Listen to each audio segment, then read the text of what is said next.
Welcome back to FlexPath DXP. Terry, what's on your mind? Yeah, actually a lot, Jay. There's a lot going on in the industry right now. And as we start gearing up for NADA, there's a lot of talk about, of course, AI, consumer affordability, and fraud prevention. And those three components are going to be hot topics this whole year of 2026. So each one of those, although they are separate in concept, they all really work together to create functionality and things that dealers are going to be and lenders are going to be needing in as fast moving pace of what's happening in the marketplace in our industry right now. Let's talk about that. Okay, so what do we know about the marketplace right now as far as what's top of mind, let's say in AI, fintech, and fraud? Yeah. So we can take each one of those, talk about each one, and then you can see how they're going to all fit together. And I don't even know where to begin first because all three are like the most important. So you have three topics that are the most important. But let's start with AI because this will first thing is what people are going to want to hear as they're researching AI. And you see a lot of talk and messaging and posts about AI. And it's not really about what AI is. They're about, well, how do we use AI, right? Okay, well, those are valid questions, but we look at it as how can you help AI? Not necessarily use AI, but how can you help AI surface answers to questions consumers have when they're researching buying a car? And there's a couple of components to that where we look at it as dealers need to be researchable, not just searchable.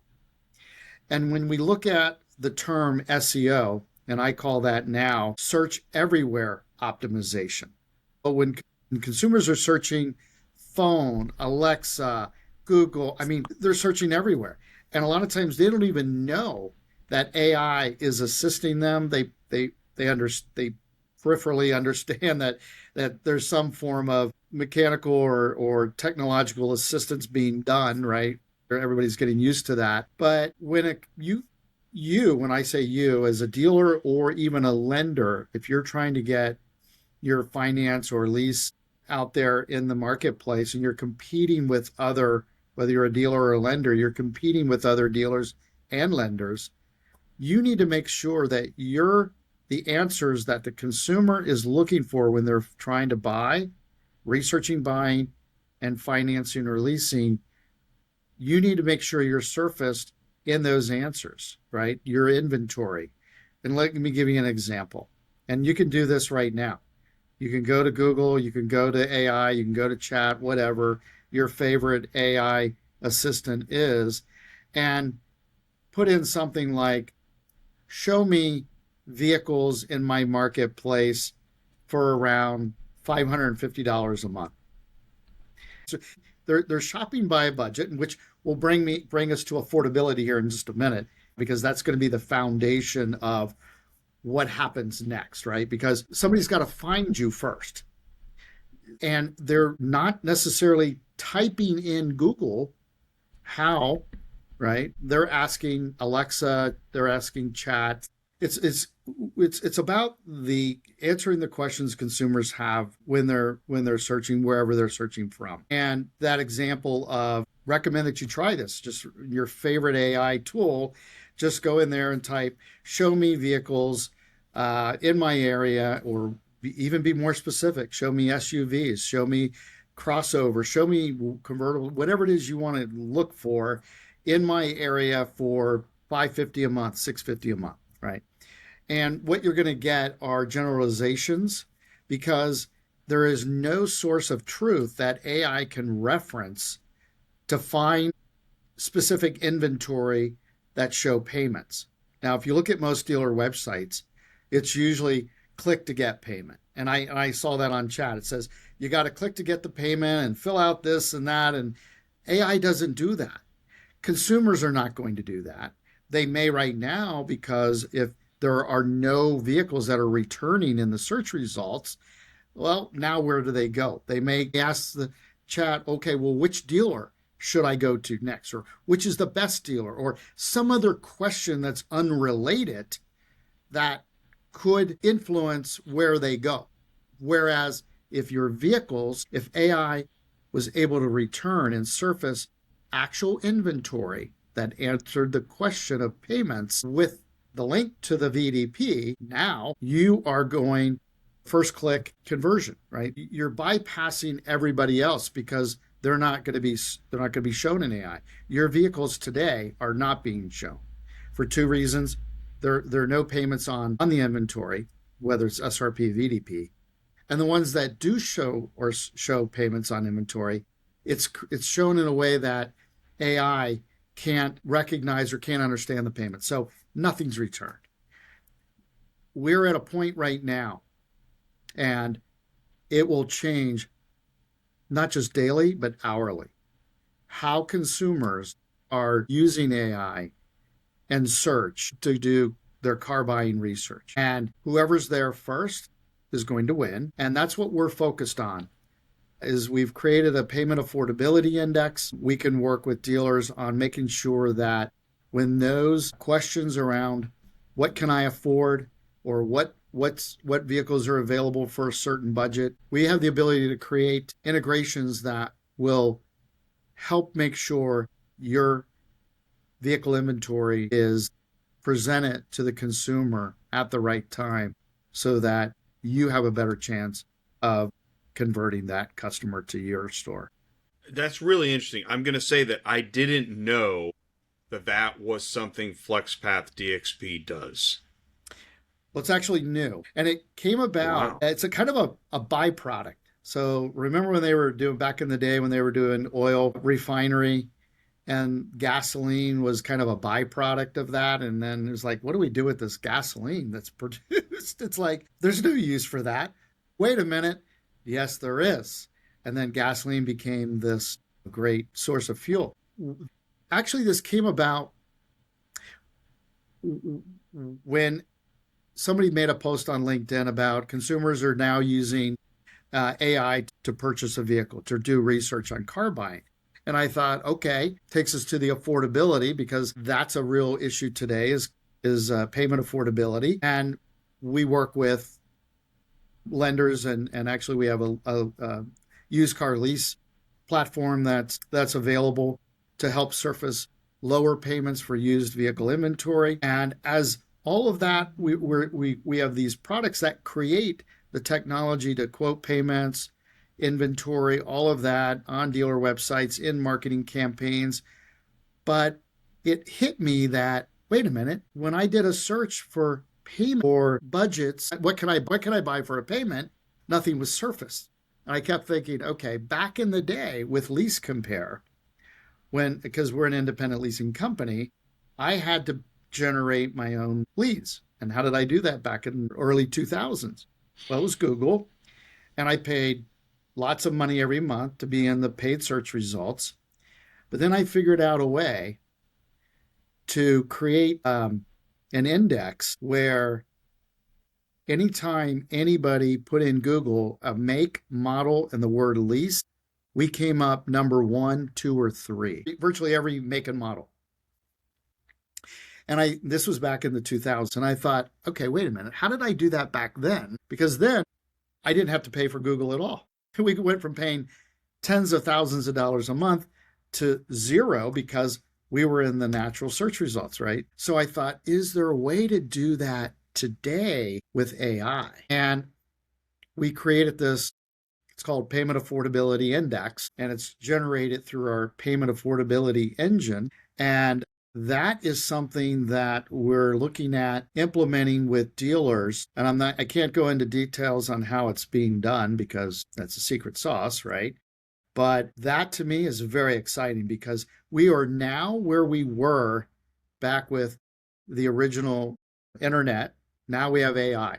Yeah, it's different, but it's the same type of concept of new technology being used, right? And whoever was on the internet first had advantages. This is where we are now. We're at an inflection point of who is going to win the AI search everywhere optimization. Again, dealers need to be researchable, not just searchable, right? Finding you is one thing, but by the time they find you and go to either your store or your website, that's too late. There's going to be somebody already ahead of you that is providing the answers that the consumers are asking. And here's the most important part of this. AI is looking for truth in providing responses to answers. And if they don't have a place where they can find that consistent truth, like individual vehicle payments on specific inventory, if they can't find that and it's consistent there, then they're going to hallucinate or guesstimate, make up, round, whatever. It's not going to be real. And I think we're going to be at that point where we're going to be first to market with this, with the dealers and lenders that we work with, because it's not just dealers. Think about this.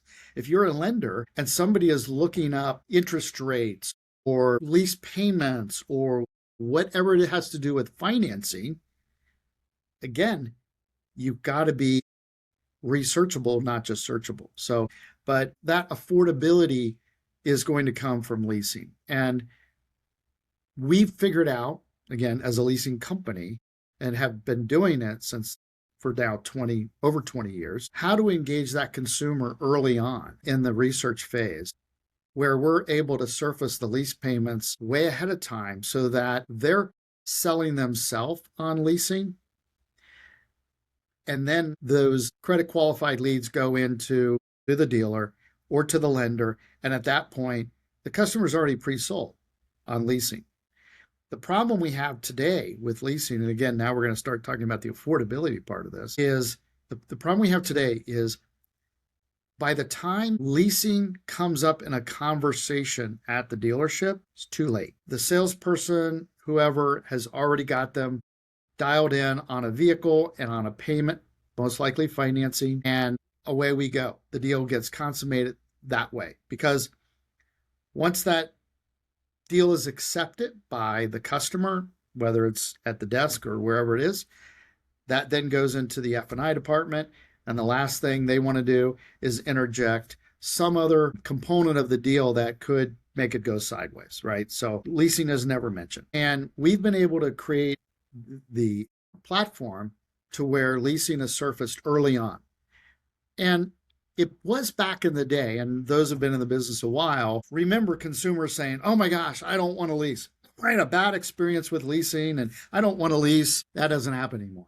Because today, most consumers are used to, they don't keep anything, right? Your phone, computer, whatever. You don't keep stuff.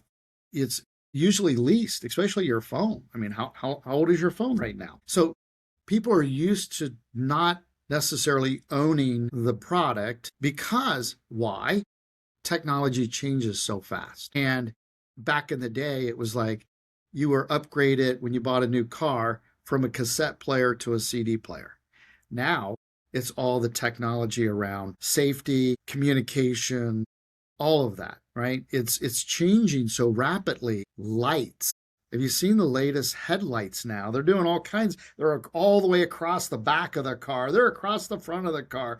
The logo is lit up on the front of the emblem on the front of the hood. I mean, it's like, and what's happening, and now if you drive and you see cars with the yellowish, not the bright white light headlights, they're the more of the yellowish, that's an older car.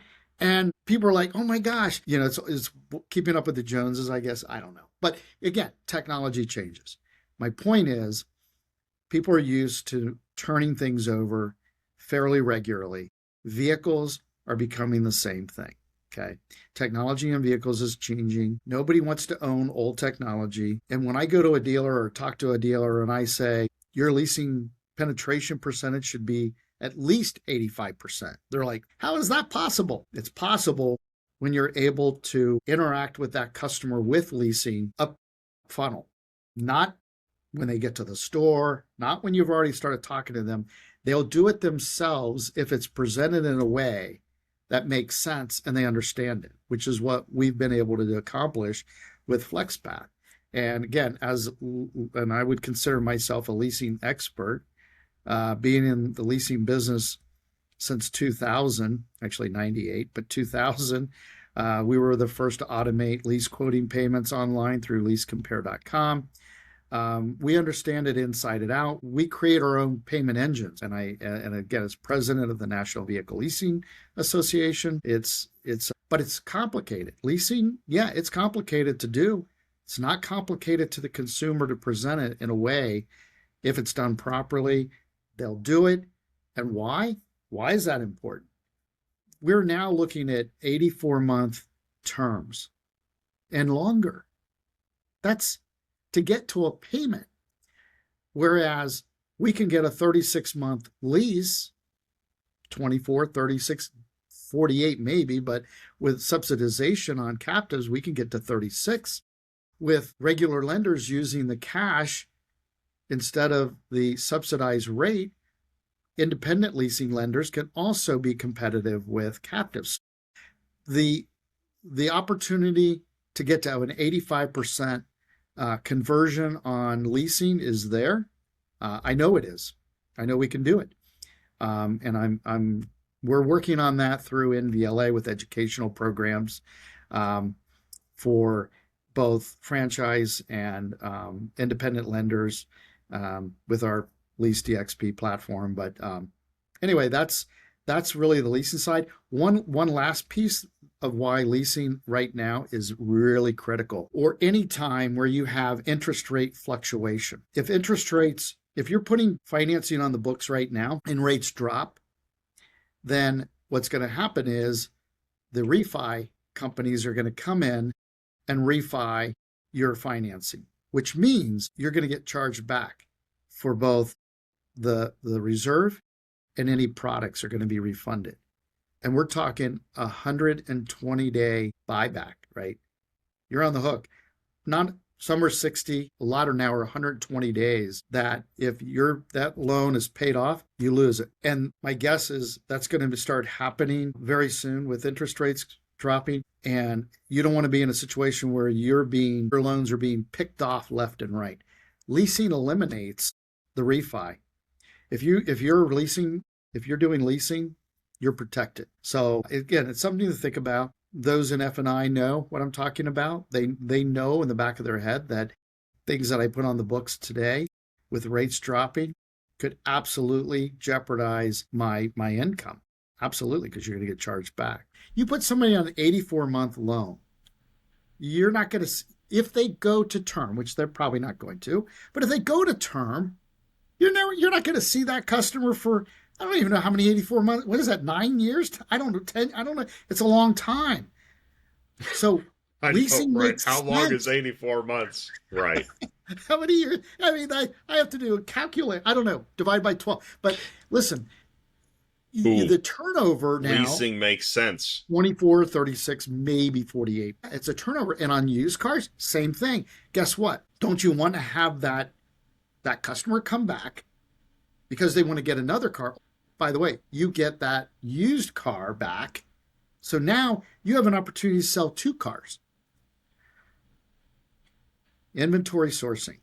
Leasing is the answer.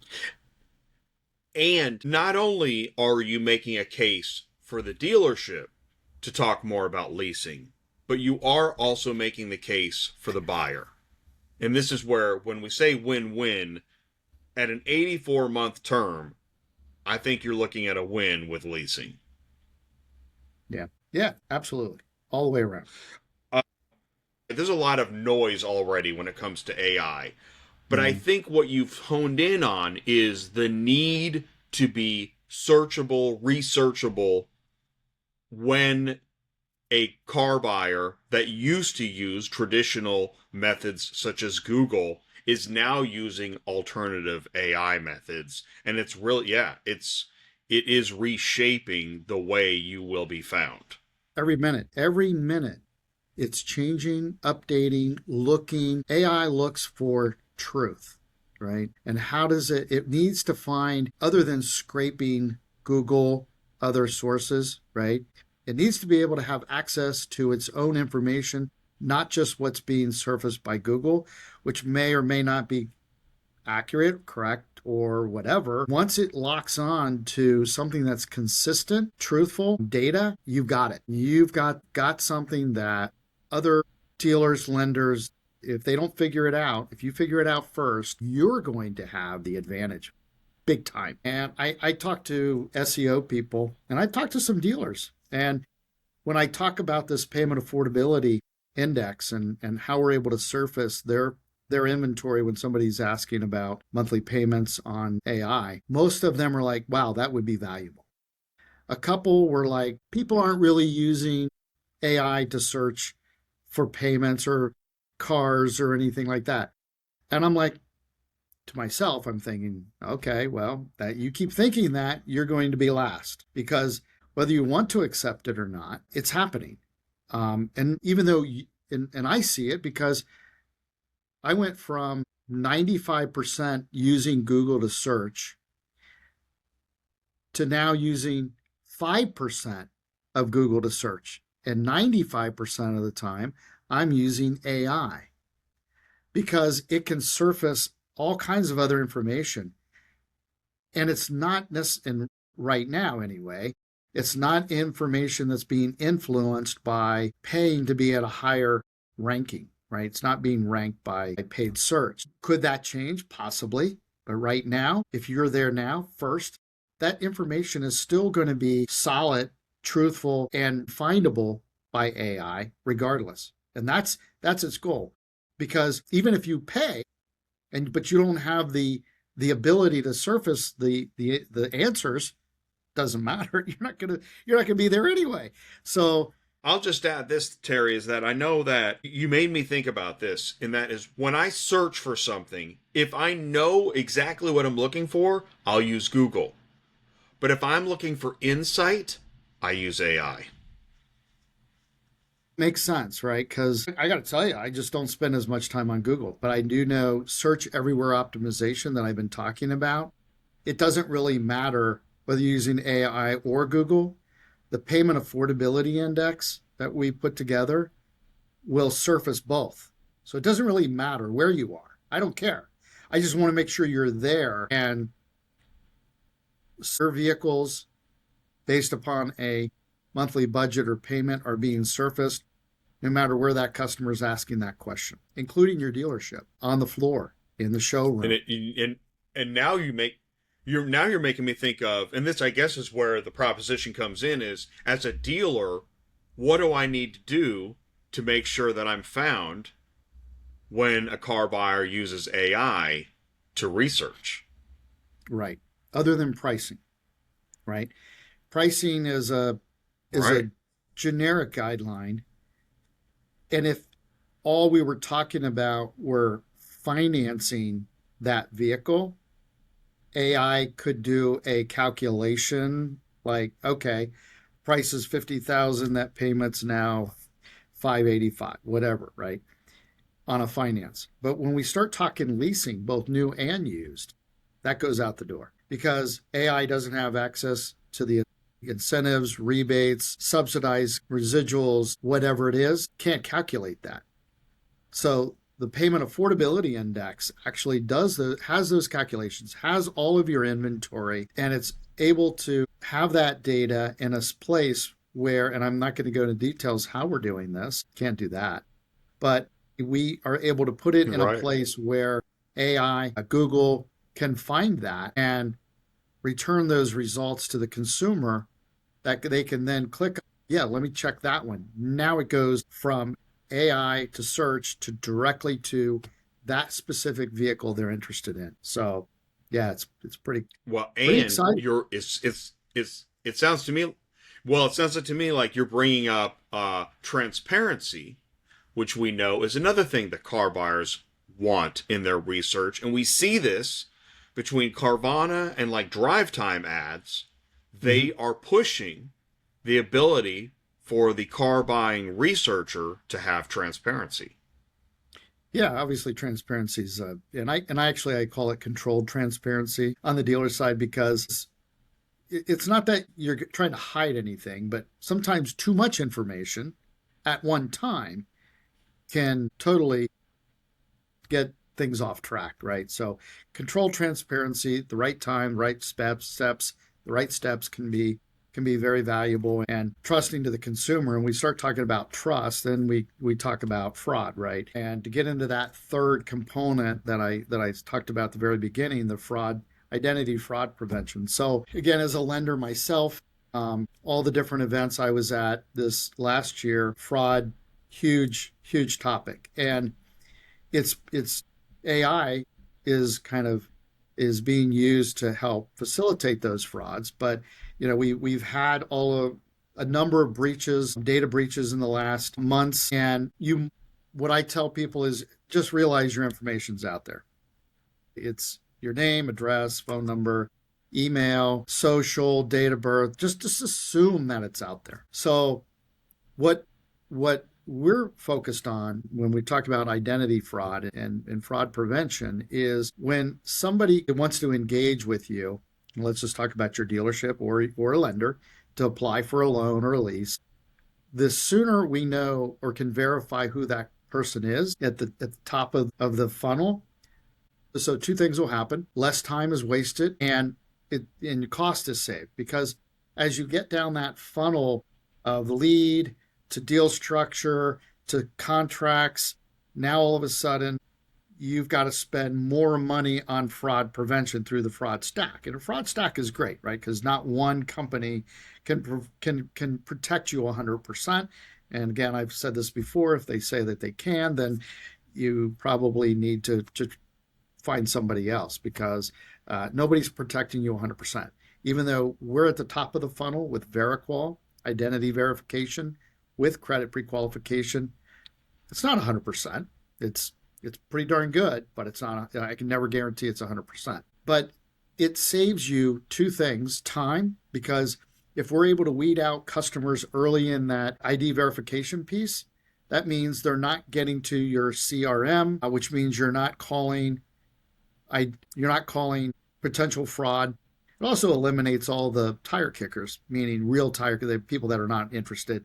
Could even eliminate your competitors doing research on your site to see what's being priced on whatever. But anyway, so timing is going to save you a lot of time. Weed out all the bad actors, the people playing around, right? So anything that gets through, we know that we're going to have a phone number, we're going to have a name, and we're going to have an address. Clean data. Everybody talks about CDPs, right? Customer data platforms. Clean data. Clean data it's important for sure. So if we're able to make the CDPs happy by putting clean data in, eliminating the time that you're going to mess with or have to deal with fraud or tire kickers or people playing around, we eliminate that. But we're also going to save money, because what happens now when a lead comes through a pre-qualification form where a customer enters their name, address, phone number, whether it's a real person or a fraud, that goes into your CRM. A credit bureau is pulled, whether it's a soft pull or a hard pull. And we know if you haven't checked your latest credit bureau invoice from one of the credit bureau resellers, my guess is your pull price is almost doubled. So check that. Saving the money, because if they don't get through our VeriQual process, we're not going to pull a bureau. So that's big.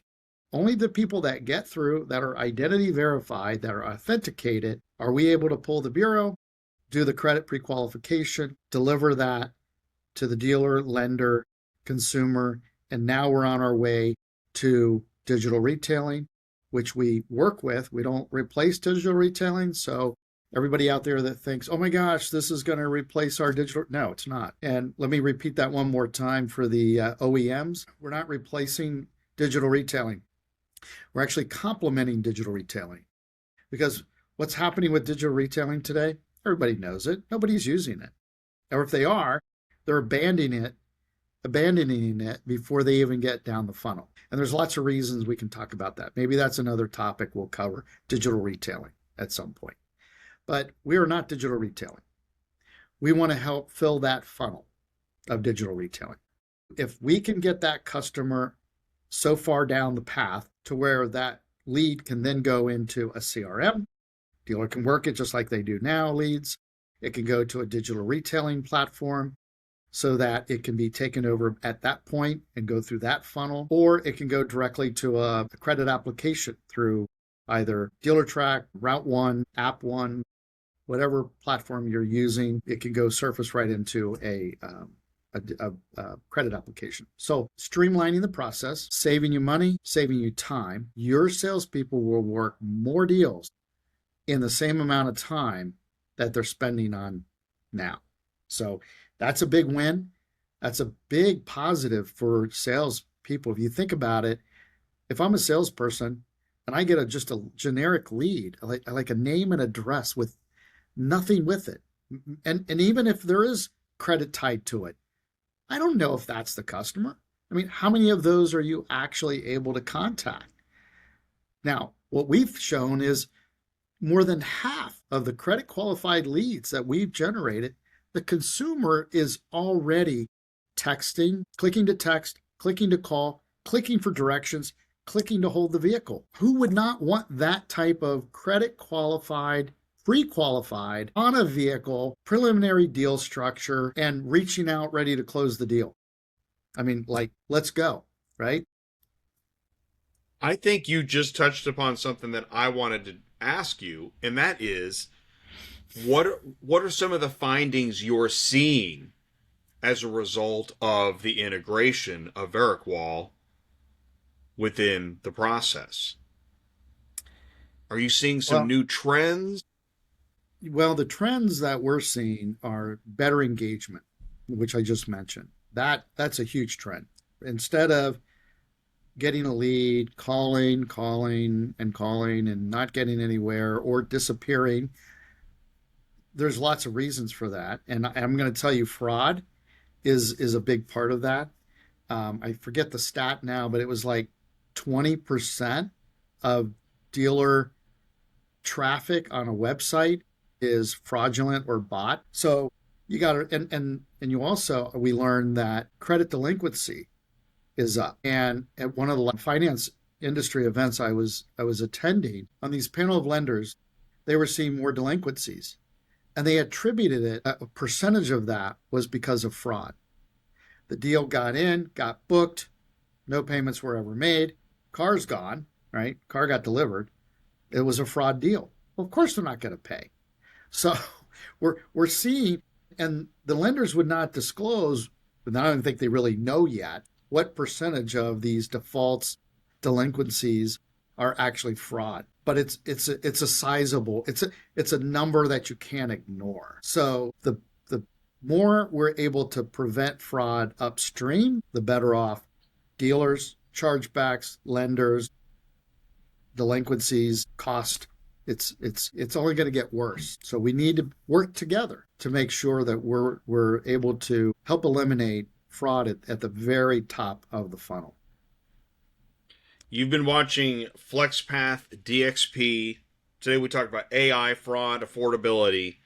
Terry, thank you so much for all of your insight and information. Thanks, Jay. Look forward to talking to everybody again.